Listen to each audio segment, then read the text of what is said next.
Hi, everyone. This is Scott Nybakken for Dynamite Comics, and I'm here with Emmy Award-nominated writer Daniel Kibblesmith to talk about his new Darkwing Duck series coming to stores in February. Daniel, thanks for joining us on the channel. Thank you so much for having me. I'm really excited to talk about this. So to begin at the beginning, I believe you were exactly the target audience for Darkwing Duck when the original animated show first aired back in the 90s. Can you confirm that? Yeah, I can definitely confirm that. And if so, what was its effect on you as an impressionable youth? Massive.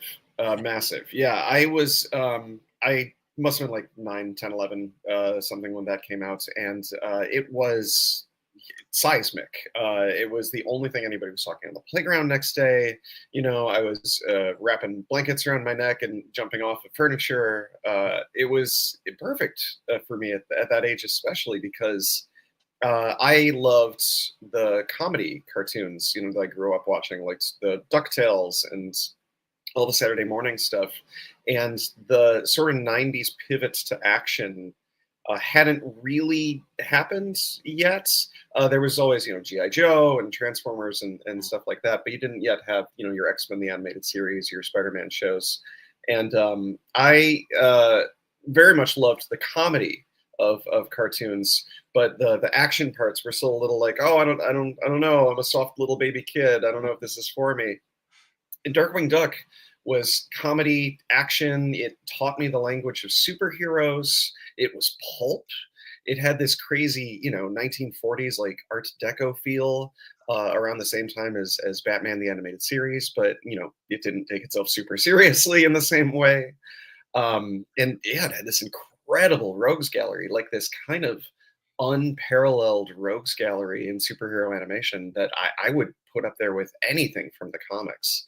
So yeah, it was huge for me. My favorite show. VHS taped it, you know, every time. And like since the animated show, like Darkwing went on to have quite a few comic book adventures, including a recent run here at Dynamite. Were you reading any of those titles as they came out or after they came out? The one I was reading as it came out was the most recent one at Dynamite, because that was the first one that I really had access to. I know that they kind of dip in and out of publication, but when we started talking about this series, I went back and did all of them. I also great opportunity to say support your local library, because if you're looking for out of print comics, I was able to get some of the Darkwing stuff from Interlibrary Loan. So yeah, I've read, I think, everything that is available, and yeah, they're great. I mean, he's a superhero. He works great in comics. And like without getting too far into like spoiler territory, can you give us an overview of the plot for the first few issues of your new series? And Yes. yeah, and how and also like I wanted to ask about how many of the Darkwing's great supporting cast of allies, irritants, and antagonists can we expect to see?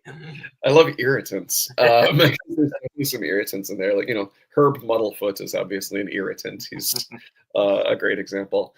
Everybody, you know, because I'm such a big fan that you know, I went back and I read all of the Darkwing Duck comics that have come out over the years.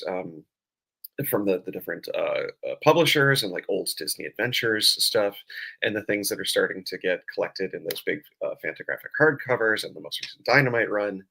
And I love them, and they were really inspiring. But one thing that I noticed is that those writers, and I think this was really smart, those writers all took an opportunity to really make this feel more like a comic book and less like an episodic TV show. So once I read all that and realized all that, I was like, okay, so that's kind of been done. Like, we've used the strengths of the comic book medium to say, what would a serialized Darkwing Duck story be like? And, you know, how do we change the pacing of a Darkwing Duck story? So my approach is completely back to basics. Every issue is basically one like lost episode of the Darkwing Duck show, beginning, middle, and end. A plot involving a classic villain with all of the supporting casts that we, obviously grew up loving if you're roughly my age.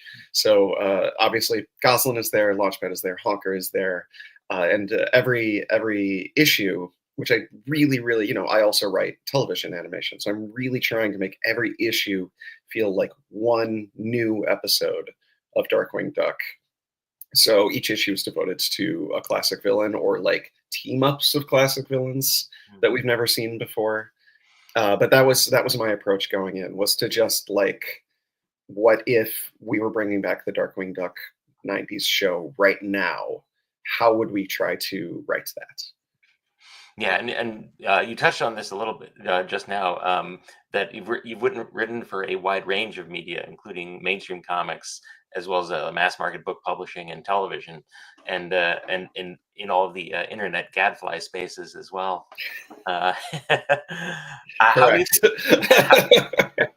how do you think your varied experiences have affected your approach to writing a title like Darkwing Duck?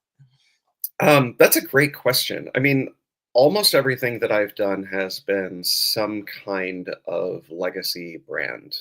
I think that my career has given me a huge amount of experience in learning a voice, internalizing the voice, doing a lot of work for hire, being really protective of the characters, keeping them true to themselves, make sure they sound like themselves when they talk, and that they're demonstrating what people love about them. I think that when you're given the keys to the kingdom like this, I think you have a lot of responsibility to sort of maintain a contract with the audience and not break their favorite thing, but bring enough new stuff to it and enough of your own personality and experience as a writer to it that you can give them a new and surprising experience that is still true to the property that they love. And I really feel like that was the case when I worked at Marvel, doing things like Loki. I felt like that when I worked at the Colbert Show, because he has an audience that he brings with him that is much bigger than me, and I have a responsibility to make sure that the show always sounds like the show. When I worked at the Onion, obviously that voice is like airtight. You always have to sound like the Onion. So I've had a lot of experience, kind of being a huge fan of things and just banging on the door until they let me in, and promising to to do a frankly an insane amount of homework every time. Like, research is the other really fun part of my job, and making sure that I absorb everything, and that when I sit down to say Launchpad says this, it sounds like something Launchpad would say. Yeah. And related to that, what are some of your favorite comic book superhero tropes or plot devices? And will we be seeing any of them played out on the streets of Saint Canard? That is also a great question. I mean, because Darkwing Duck is a half-hour animated show, it is like full of tropes. As a writer, I don't think a lot about tropes usually. I'm really interested in the characters and what they want and need, and the way that can create a plot, rather than going onto the shelf and taking off like a familiar convention. Darkwing Duck is the exception.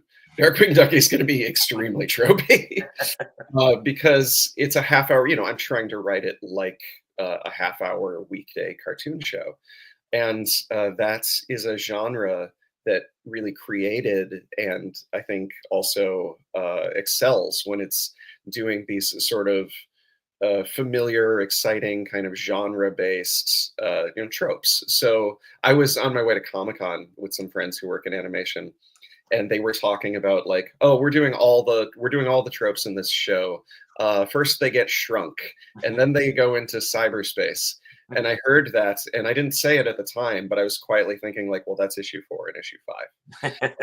So I didn't necessarily set out to write something really tropey, but now that I've really embraced it, I think Darkwing Duck is probably going to be the tropiest thing I've ever written. So if there's a existing concept or plot that you want to see a mashup of particular characters go through particular machinations, I really, really hope that this series delivers for you.